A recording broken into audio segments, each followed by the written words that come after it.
بسم الله الرحمن الرحيم إن الحمد لله نحمده ونستعينه ونستغفره ونعوذ بالله من شرور أنفسنا وسيئات أعمالنا من يهده الله فلا مضل له ومن يضلل فلا هادي له وأشهد أن لا إله إلا الله وحده لا شريك له وأشهد أن محمدا عبده ورسوله يا أيها الذين آمنوا اتقوا الله حق تقاته ولا تموتن إلا وأنتم مسلمون يا أيها الناس اتقوا ربكم الذي خلقكم من نفس واحدة وخلق منها زوجها وبث منهما رجالا كثيرا ونساء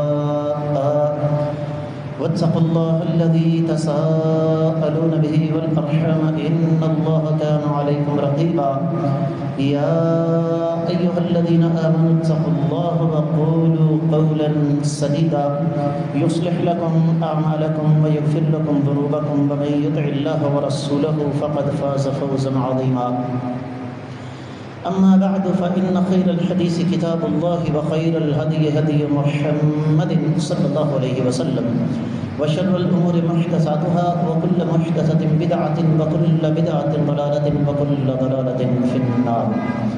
قال الله عز وجل بعد أعوذ بالله السميع العليم من الشيطان الرجيم بسم الله الرحمن الرحيم قاف والقرآن المجيد بل عجبوا أن جاءهم منذر منهم فقال الكافرون هذا شيء عجيب أإذا متنا وكنا ترابا ذلك رجع بعيد قد علمنا ما تنقص الأرض منهم وعندنا كتاب حفيظ بل كذبوا بالحق لما جاءهم فهم في أمر مريج أفلم ينظروا إلى السماء فوقهم كيف بنيناها وزيناها وما لها من فروج والأرض مددناها وألقينا فيها رواسي وأنبتنا فيها من كل زوج بهيج تبصرة وذكرى لكل عبد منيب ونزلنا من السماء ماء مباركا فأنبتنا به جنات وحب الحصيد والنخل باسقات لها طلع نضيد رزقا للعباد وأحيينا به بلدة ميتا كذلك الخروج كذبت قبلهم قوم نوح وأصحاب الرس وثمود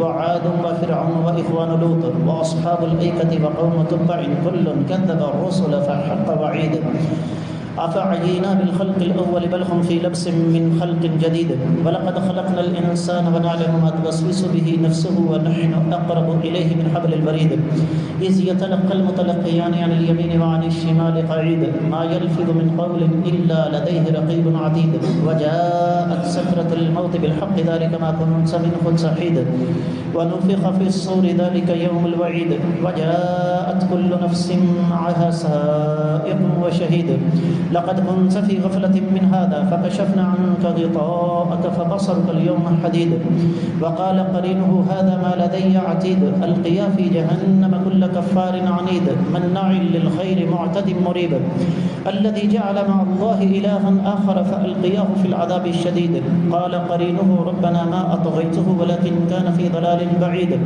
قال لا تختصموا لدي وقد قدمت إليكم بالوعيد ما يبدل القول لدي وما أنا بظلام للعبيد يوم نقول لجهنم هل امتلأت وتقول هل من مزيد وأزلفت الجنة للمتقين غير بعيد هذا ما توعدون لكل أواب حفيظ من خشي الرحمن بالغيب وجاء بقلب منيب ادخلوها بسلام ذلك يوم الخلود لهم ما يشاءون فيها ولدينا مزيد وكم أهلكنا قبلهم من قرن هم أشد منهم بطشا فنقبوا في البلاد هل من محيص إن في ذلك لذكرى لمن كان له قلب أو ألقى السمع وهو شهيد ولقد خلقنا السماوات والأرض وما بينهما في 6 أيام وما مسنا من لغوب فاصبر على ما يقولون وسبح بحمد ربك قبل طلوع الشمس وقبل الغروب ومن الليل فسبحه وأدبار السجود واستمع يوم ينادي المناد من مكان قريب يوم يسمعون الصيحة بالحق ذلك يوم الخروج إنا نحن نحيي ونميت وإلينا المصير يوم تشقق الأرض عنهم سراء ذلك حشر علينا يسير نحن أعلم بما يقولون وما أنت عليهم بجبار فذكر بالقرآن من يخاف وعيد.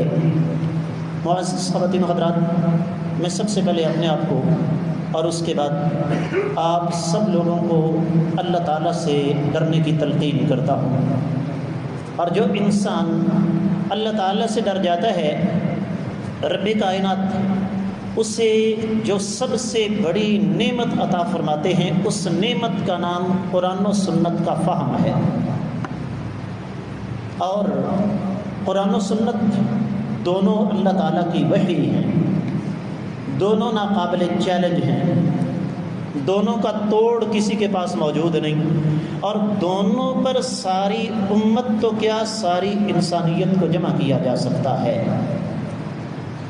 تمہید اصل موضوع آج اللہ تعالیٰ کی توفیق اور اس ذات بابرکات کے فضل و کرم سے 8 ربیع الاول 1446 ہجری 13 ستمبر 2024 عیسوی، اور ہمارا آج کا موضوع قبروں کی زیارت کے مسنون آداب۔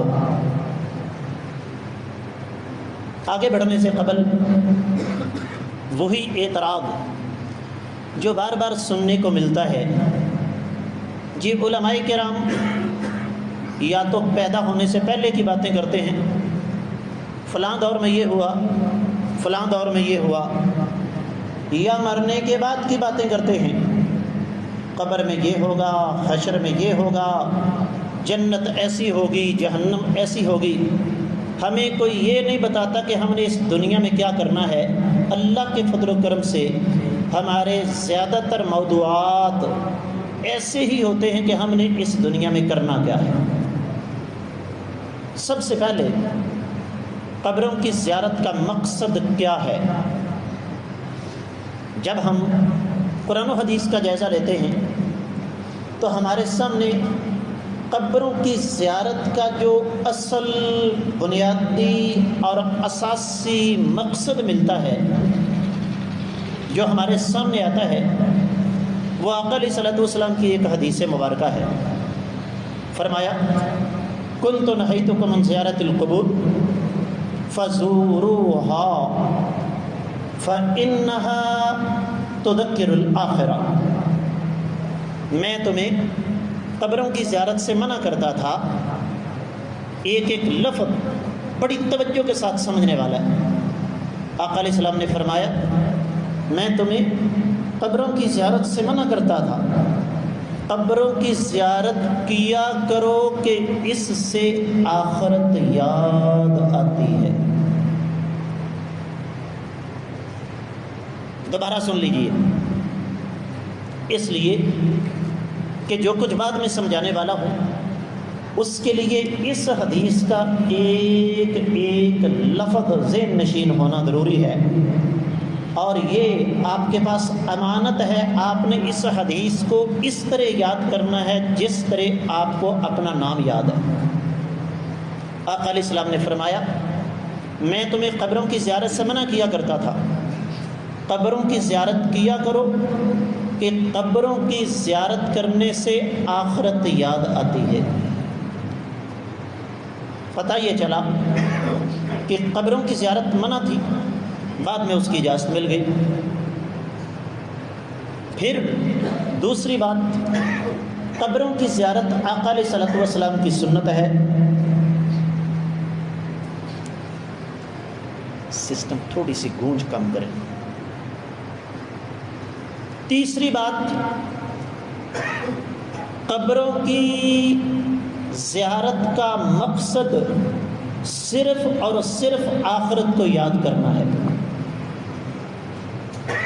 چوتھی بات، ہر اس قبر کی زیارت کرنی چاہیے جس کی زیارت سے آخرت یاد آتی ہو۔ اور پانچویں بات، ہر اس قبر کی زیارت منع ہے جس کی زیارت سے آخرت یاد نہ آتی ہو۔ تو قبر کی زیارت کا بنیادی، اساسی اور سب سے بڑا مقصد کیا ہے؟ اس مٹی کی ڈھیری کو دیکھو، یہ چودھری صاحب تھے، یہ سیٹھ صاحب تھے، یہ حضرت صاحب تھے، یہ جسٹس صاحب تھے، یہ وزیر صاحب تھے، یہ صدر پاکستان تھے، یہ S P, D S P, I G, D I G تھا، اس کے ایک اشارے پر سینکڑوں گاڑیاں رک جایا کرتی تھیں۔ آج اس کی اوقات کیا ہے کہ مٹی کا بدن کر دیا مٹی کے حوالے، مٹی کو کسی تاج محل میں نہیں رکھا۔ جاؤ دقیق قبرستان کو دیکھو، جہاں پر ہزاروں کی تعداد میں صحابہ اور لاکھوں کی تعداد میں تابعین دفن ہیں۔ اس قبرستان کی ویرانی کو دیکھ کر انسان ایک دفعہ اندر سے ہل جاتا ہے کہ میں نے بھی یہاں آنا ہے۔ پہلا مقصد جو سب سے بڑا ہے، سب سے بنیادی ہے، فیصلہ آپ پر چھوڑ رہا ہوں، سوالیہ نشان آپ کے سامنے رکھ رہا ہوں کہ کیا ہم واقعی ایسی قبریں بناتے ہیں جن کو دیکھ کر ہمیں آخرت یاد آ جائے؟ ایکو کم کر دیں ذرا، بلکہ ایکو رپیٹ کو بند کر دیں۔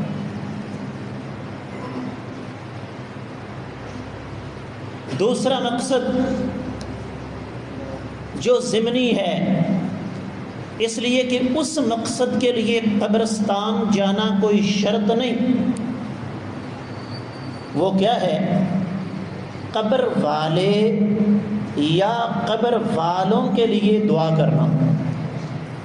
قبرستان جانے کی مسنون دعا الزام ہے نا، وہ جی یہ دعا ہی نہیں کرتے، اور حالات یہ ہیں کہ اول تو اکثریت کو قبرستان جانے کی دعا کا پتہ ہی نہیں، پتہ بھی چل جاتا ہے۔ کوئی بھائی ہاتھ کھڑا کرے جس کو قبرستان جانے کی دعا آتی ہو۔ سونی صاحب پڑھو۔ ہاں جی، السلام علیکم یا اہل القبور۔ بس بس بس بس، یہ روایت ضعیف ہے۔ صحیح حدیث میں السلام علیکم یا اہل القبور کے الفاظ ثابت، میں مسنون دعا بتاتا ہوں۔ السلام علیکم اہل الدیار من المسلمین والمؤمنین انتم سابقون منا ونحن بكم للاحقون نسأل اللہ لنا ولکم العافیہ۔ کتنے فیصد مسلمانوں کو یاد ہے؟ صحیح حدیث کی ضمانت میں دیتا ہوں، دوبارہ سن لیجئے۔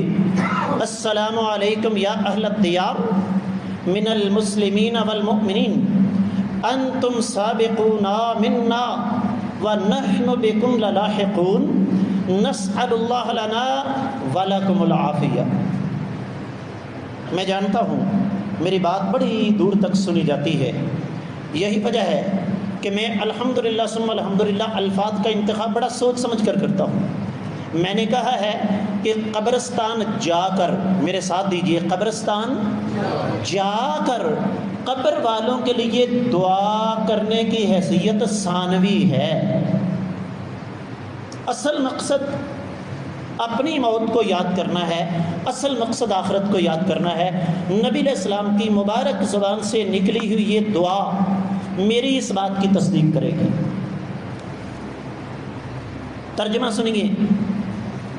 اے شہر خاموشاں والو، تم پر سلامتی ہو جو مومن اور مسلمان ہیں، تم ہم سے پہلے آ چکے ہو، ان قریب ہم بھی تمہارے ساتھ آ کر ملنے والے ہیں۔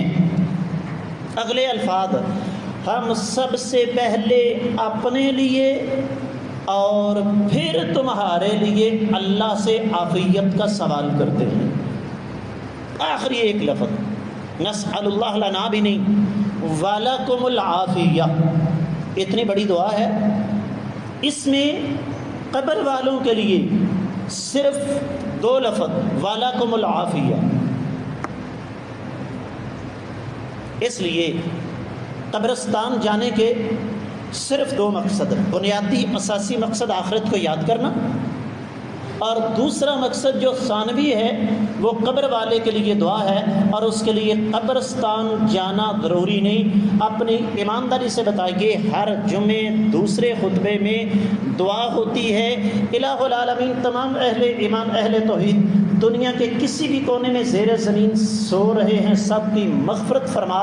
کیا میرا اللہ یہاں پر کی گئی دعا کو قبول کرتا کہ نہیں کرتا؟ حدیث مبارکہ نبی علیہ السلام نے فرمایا، جنت میں ایک آدمی کا درجہ بلند کر دیا جاتا ہے۔ وہ بندہ پوچھتا ہے یا اللہ یہ کیا؟ اللہ فرماتے ہیں تیری اولاد نے تیرے لیے دعا کی تھی، ہم نے اس دعا کو شرف قبولیت بخشتے ہوئے تیرا درجہ بلند کر دیا۔ حدیث میں کہیں بھی یہ ذکر نہیں کہ تیری اولاد نے تیری قبر پر آ کر دعا کی تھی۔ اب آئیے قبرستان کے آداب کی طرف۔ یقینی طور پر آپ کو اس بات کا پتہ چل گیا کہ پہلا ادب کیا ہے۔ قبرستان جائیں تو یہ والی دعا پڑھیں جو میں نے ذکر کی ہے، اور حوالہ بھی نوٹ کر لیجئے گا، کچی باتیں ہم کرتے ہی نہیں، صحیح مسلم کی حدیث ہے۔ دوسرا ادب کیا؟ قبرستان جا کر ہاتھ اٹھا کر خصوصی طور پر دعا کی جا سکتی ہے۔ اس بارے میں اہل علم کی دو آراء ہیں، اور بظاہر جو بات صحیح معلوم ہوتی ہے وہ یہ ہے کہ آپ قبرستان جا کر صرف اور صرف یہ دعا کریں، جبکہ بات اہل علم یہ کہتے ہیں کہ نبی کریم صلی اللہ علیہ وسلم ایک رات، لمبا واقعہ ہے میں یہاں ذکر نہیں کرتا وقت مختصر ہوتا ہے، ایک رات آقا علیہ السلام بقیع کے قبرستان کے لیے نکلے۔ سیدہ عائشہ رضی اللہ تعالیٰ عنہا بھی پیچھے پیچھے نکل کھڑی ہوئی، دیکھا کہ آقا علیہ السلام بقیع گئے، دعا کی اور فرمایا میرے اللہ نے مجھے حکم دیا تھا کہ میں اٹھ کر جا کر بقیع والوں کے لیے دعا کروں۔ جو کہتے ہیں قبرستان جا کر دعا نہیں کرنی چاہیے، وہ کہتے ہیں نبی علیہ السلام کو اللہ نے حکم دیا تھا تو آپ گئے، اللہ نے ہمیں حکم نہیں دیا۔ لیکن بہرحال علمی امانت کا تقاضا یہ ہے کہ اختلاف کے باوجود دوسروں کی رائے کا احترام کیا جائے۔ اگر کوئی میرا بھائی قبرستان جا کر فوت شدگان کے لیے دعا کرتا ہے، میں اسے غلط نہیں کہوں گا، لیکن اس کے لیے بھی ضروری ہے کہ آپ کا رخ قبلہ کی جانب ہونا چاہیے۔ یہاں پر کئی میرے بھائی ہوں گے، کئی میرے بیٹے ہوں گے جن کے عزیز و اقارب کی قبروں پر میں نے دعا کروائی ہے، وہ اس بات کی شہادت دیں گے کہ میں قبر پر کھڑے ہو کر جب دفن کرنے کے بعد سنت کے مطابق دعا کرواتا ہوں تو میرا رخ کس طرف ہوتا ہے بھائیو؟ قبلہ کی طرف۔ یہ تیسرا ادب ہے۔ چوتھا ادب جس کی طرف خصوصی طور پر توجہ دینے کی ضرورت ہے وہ کیا ہے؟ قبر کے اوپر بیٹھنا منع ہے۔ صحیح حدیث میں آتا ہے، اللہ کے رسول صلی اللہ علیہ وسلم نے ارشاد فرمایا، صحیح مسلم کی حدیث ہے کہ تم میں سے کوئی شخص قبر پر بیٹھے، یہ کم درجہ ہے، اس سے بہتر ہے کہ وہ جلتی ہوئی آگ پر بیٹھ جائے اور اس کے کپڑے اور اس کی جلد جل جائے۔ اب بیٹھنے کی بھی دو قسمیں ہیں، ایک ہے براہ راست قبر پر بیٹھنا اور دوسرا ہے قبر پر مجاور بن کر بیٹھنا۔ ایک بار پھر آپ سے سوال کرنے لگا ہوں، سوچ سمجھ کر جواب دینا۔ انبیاء علیہ الصلاۃ کے بعد کائنات کی تاریخ کی افضل ترین جماعت کن کی تھی جی؟ صحابہ کرام کی۔ درست ہے، آقا علیہ السلام کی قبر پر کون سا صحابی مجاور بن کر بیٹھا تھا؟ اسی طریقے سے جو اگلا ادب ہے وہ بھی ذرا تھوڑا سا نزاعی معاملہ ہے، لیکن میں انشاءاللہ کوشش کروں گا مختصر لیکن جامع انداز میں آپ کو سمجھا دوں۔ عورتوں کا قبرستان جانا، جو جھٹکا سیدھا سادہ اور جس کو انگریزی میں کہتے ہیں ٹو دی پوائنٹ مسئلہ یہ ہے کہ عورتوں کا قبرستان جانا جائز نہیں ہے۔ دلیل صحیح حدیث میں آتا ہے لعن اللہ زائرات القبور، قبروں کی زیارت کرنے والی عورتوں پر اللہ کی لعنت ہے۔ کیوں؟ ایک آنکھوں دیکھی بات آپ کو بتاتا ہوں، کسی کا نام نہیں لوں گا، جگہ کا، علاقے کا نام بھی نہیں بتاؤں گا۔ ان آنکھوں سے میں نے دیکھا کہ باپ فوت ہو گیا، جوان بیٹی اس کی قبر میں لیٹ گئی۔ اب باپ کی موت کے بعد وہ باپردہ تو نہیں ہوگی۔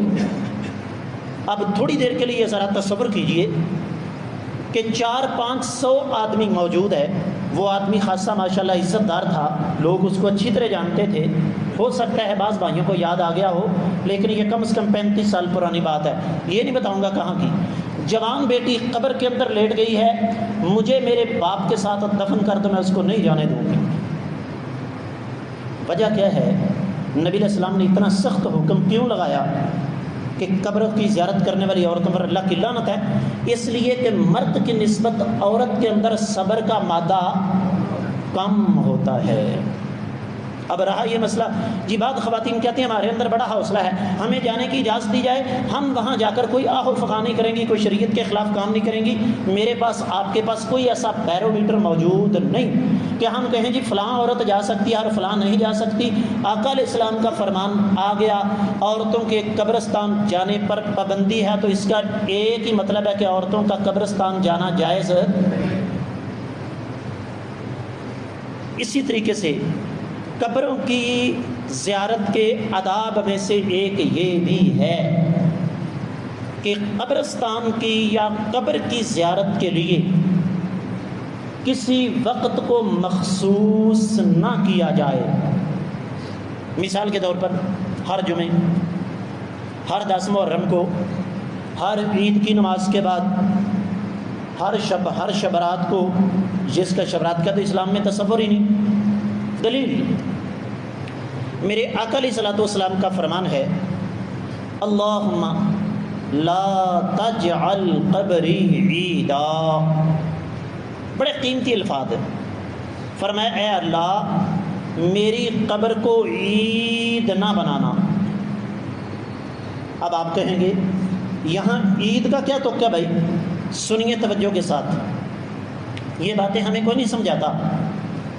عید ایک ایسا تہوار جو اللہ تعالیٰ نے بطور تحفہ عطا فرمایا، اور اسلام میں کتنی عیدیں ہیں؟ آواز کم آ رہی ہے۔ اسلام میں کتنی عیدیں ہیں؟ اور عید پڑھی جاتی ہے، منائی وہ علیحدہ موضوع ہے۔ عید ایک ایسا تہوار جس کا ایک مخصوص وقت ہے۔ عید الفطر 1 شوال اور عید الاضحیٰ 10 ذی الحجہ، درست ہے جی؟ وقت مقرر ہو گیا۔ ایک ہے میں آپ ہم میں سے کوئی اتنا وقت نہیں ملتا کہ ہم ورکنگ ڈیز کے اندر، کام کے ایام میں قبرستان جا سکیں۔ اتوار کو چھٹی ہے، کبھی چلے گئے، اتوار کے علاوہ کبھی کوئی چھٹی آ گئی چلے گئے، یہ منع نہیں، لیکن ایک مخصوص دن متعین کر کے قبرستان جانا اور یہ عقیدہ رکھنا کہ فلاں دن قبرستان جائیں گے تو اس سے مردوں کی بخشش ہوگی، یہ شرعی طور پر درست نہیں ہے۔ اسی طرح قبرستان جانے کے آداب میں سے ایک یہ بھی ہے کہ یہ عقیدہ رکھا جائے کہ ہم قبرستان جاتے ہیں، قبر والوں کی روحیں جمعرات والے دن گھروں کے اندر واپس بولو بولو بولو نہیں۔ قرآن کا فیصلہ ہے، بات لمبی نہ ہو جائے۔ میرے آقا علیہ الصلوۃ والسلام کے صحابی ہیں سیدنا جابر رضی اللہ تعالیٰ عنہ، ان کے والد شہید ہو گئے، 9 بیٹیاں چھوڑ گئے۔ میرے آقا علیہ السلام گھر گئے، باپ دنیا سے جائے بیٹیوں کا حشر کیا ہوتا ہے؟ میرے آقا علیہ السلام نے فرمایا اور میریو بیٹیوں تمہارے باپ کو رب نے وہ اعزاز عطا فرمایا جو آج تک کسی کو نہیں مل سکا۔ کہا آقا وہ کیا؟ فرمایا میرے رب نے براہ راست عبداللہ سے ملاقات کی ہے اور کہا عبداللہ بتاؤ کیا خواہش ہے؟ کہا عرش والے ایک ہی خواہش ہے، آپ کی راہ میں کٹ گیا ہوں، اتنا مزہ آیا ہے اور اتنی نعمتیں جنت کی ملی ہیں، چند لمحات کے لیے دنیا میں بھیج دو تاکہ دنیا والوں کو بتاؤں کہ اللہ کی راہ میں جان قربان کریں تو مزہ کتنا آتا ہے اور نعمتیں کون سی ملتی ہیں۔ فرمایا عبداللہ تیری خواہش پوری تو کر دوں، لیکن میں کیا کروں کہ جو میرے پاس آ جائے وہ واپس جایا کرتا؟ میں تیری خواہش کو قرآن کا روپ دے کے اپنے نبی پر تو نازل کر سکتا ہوں، تجھے واپس نہیں بھیج سکتا۔ سورہ آل عمران کی آیات آ گئی، وَلَا تَحْسَبَنَّ الَّذِينَ قُتِلُوا فِي سَبِيلِ اللَّهِ أَمْوَاتًا بَلْ أَحْيَاءٌ عِندَ رَبِّهِمْ يُرْزَقُونَ، کہ جو اللہ کی راہ میں کٹ گئے ہیں ان کے بارے میں یہ گمان بھی نہ کرو کہ وہ مردہ ہیں، وہ زندہ ہیں، اللہ کے ہاں ان کو رزق دیا جا رہا ہے۔ جمعرات کو روحیں واپس آتی تو کائنات کے امام صلی اللہ علیہ وسلم کی روح واپس آتی، نبی علیہ الصلوۃ والسلام کے شہداء کی روحیں واپس آتی۔ یہ پیٹ کا مسئلہ تو ہو سکتا ہے لیکن دین کا مسئلہ نہیں ہو سکتا۔ مقصد کسی پر طنز کرنا نہیں، بات سمجھنے سمجھانے کی ہے۔ اسی طریقے سے قبرستان جانے کے آداب میں سے ایک یہ بھی ہے کہ قبرستان جا کے یا تو مسنون دعا پڑھی جائے یا پھر جو اہل علم دعا کے قائل ہیں، میں ایک دفعہ پھر عرض کر دوں، علمی امانت کا تقاضا یہ ہے کہ اختلاف رائے کے باوجود دوسرے کی رائے کا احترام کیا جائے، یہ ہماری تربیت کا حصہ ہے، یا صرف دعا کی جائے۔ قبرستان جا کر قرآن پڑھنا، قرآن کے 30 پاروں یا نبی علیہ السلام کی حدیث سے ثابت بھائی سارے پرا ایک باری سورۃ فاتحہ تے 3 باری قل هو اللہ تے 1 باری درود شریف پڑھ کے تے مردے نو بخش دیو، دلیل میرے استاد جی نے فرمایا سی،